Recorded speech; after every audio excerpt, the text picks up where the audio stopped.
Bonjour. Merci beaucoup. Depuis quelques jours, c'est un véritable défilé de cartons. Cette dame apporte du matériel médical depuis le centre de soins de Langogne. Des gants stériles, tout ce qu'il faut pour faire des pansements. Compresses, perfusion, tout le matériel nécessaire aux premiers secours. En peu de temps, le jardin de Laurent Pradier est devenu le centre de cette collecte de dons. C'est d'ailleurs lui qui en est à l'origine. L'entrepreneur possède un hôtel sur l'île de Lombok en Indonésie, un lieu ravagé par les séismes qui ont secoué le pays début août. Depuis, Laurent est en contact permanent avec ses employés sur place et tente de leur venir en aide. Avez-vous suffisamment de nourriture, d'eau? De quoi avez-vous besoin?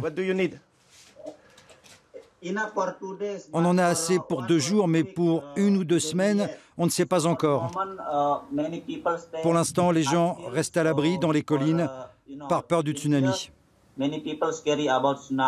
L'hôtel est fermé depuis plusieurs semaines. Les touristes ont été évacués et le propriétaire, avec l'aide de son manager sur place, s'occupe de trouver de la nourriture pour les habitants. Nous, par chance, l'hôtel a très peu de dommages, relativement peu. Par contre, quand ils m'ont envoyé les vidéos du village, tout ça, où là, tout était détruit, ils m'ont montré leur maison. Quand j'ai vu toutes les vidéos, c'était naturel qu'on fasse quelque chose. Sitôt la collecte lancée, c'est toute la Lozère qui s'est mobilisée. Le club de foot mandois a lancé sa tombola, un restaurant propose une soirée de dons de vêtements et la collecte de fonds sur Internet a dépassé les 5 000 €.